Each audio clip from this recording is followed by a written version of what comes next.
नमस्कार दोस्तों, आज हम आपके लिए पहले स्वतंत्रता सेनानी की कहानी लेकर आए हैं जिनका नाम है तिलका मांझी। हालांकि 1857 की क्रांति से लगभग 80 साल पहले बिहार के जंगलों से अंग्रेजी हुकूमत के खिलाफ जंग छिड़ चुकी थी।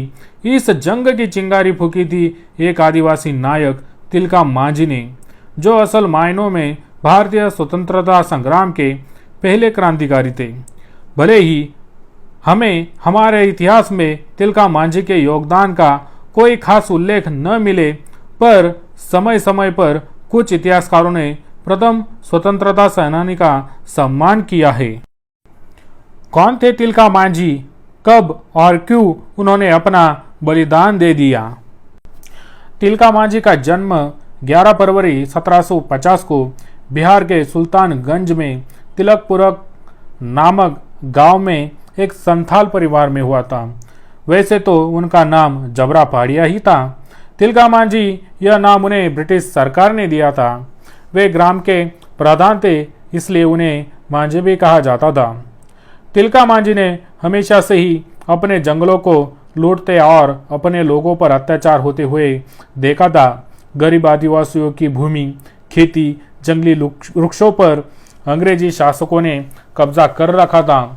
आदिवासियों और पर्वतीय सरदारों की लड़ाई अक्सर अंग्रेजी सत्ता से होती रहती थी, लेकिन पर्वतीय जमींदार वर्ग अंग्रेजी सत्ता का साथ देता था। धीरे धीरे इसके विरुद्ध तिलका आवाज उठाने लगे। उन्होंने अन्याय और गुलामी के खिलाफ जंग छेड़ी। तिलका मांझी राष्ट्रीय भावना जगाने के लिए भागलपुर में स्थानीय लोगों को सभाओं में संबोधित करते थे। जाति और धर्म से ऊपर उठकर लोगों को देश के लिए एकजुट होने के लिए प्रेरित करते थे। साल 1770 में जब भीषण अकाल पड़ा, तब तिलका ने अंग्रेजी शासन का खजाना लूटकर आम गरीब लोगों में बांट दिया। उनके इन नेक कार्यों और विद्रोह की ज्वाला से और भी आदिवासी उनसे जुड़ गए। उन्होंने अंग्रेज और उनके चापलूस सामंतों पर लगातार हमले किए और हर बार तिलका मांझी की जीत हुई। साल 1778 में पहाड़िया सरदारों से मिलकर रामगढ़ कैंप पर कब्जा करने वाले अंग्रेजों को खदेड़कर कैंप को मुक्त कराया। साल 1784 में उन्होंने भागलपुर पर हमला किया और 13 जनवरी 1784 में ताड़ के पेड़ पर चढ़कर घोड़े पर सवार अंग्रेज कलेक्टर ऑगस्टस क्लीवलैंड को अपने जहरीले तीर से मार गिराया। कलेक्टर की मौत से पूरी ब्रिटिश सरकार सदमे में थी। उन्होंने सपने में भी नहीं सोचा था कि जंगलों में रहने वाला कोई आम सा आदिवासी ऐसी हिमाकत कर सकता है। इसके बाद अंग्रेजों ने एड़ी चोटी का जोर लगा दिया, लेकिन वे तिलका को नहीं पकड़ पाए। ऐसे में अंग्रेजों ने अपनी सबसे पुरानी नीति फूट डालो और राज करो से काम लिया। ब्रिटिशों ने तिलका के समुदाय के लोगों को भड़काना और ललचाना शुरू किया। उनका यह फरेब रंग लाया और तिलका के समुदाय से ही एक गद्दार ने उनके बारे में सूचना अंग्रेजों तक पहुंचा दी। सूचना मिलते ही रात के अंधेरे में अंग्रेज सेनापति आयर कूट ने तिलका के ठिकाने पर हमला कर दिया।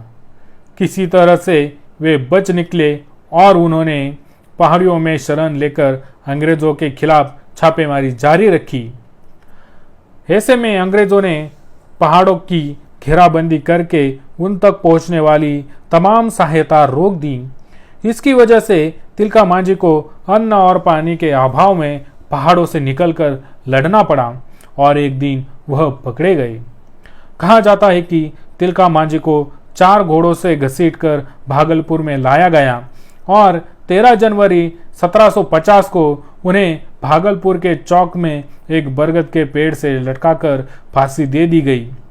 ब्रिटिश सरकार को लगा कि तिलका का ऐसा हाल देखकर कोई भी भारतीय फिर से उनके खिलाफ आवाज उठाने की कोशिश भी नहीं करेगा, पर उन्हें यह कहा पता था कि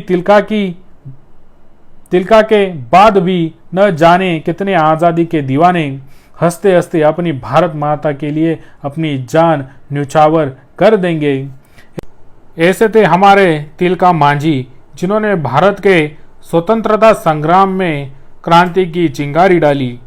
ऐसे वीर क्रांतिकारी को हमारा दिल से सलाम। जय हिंद, जय भारत, जय शिवराय।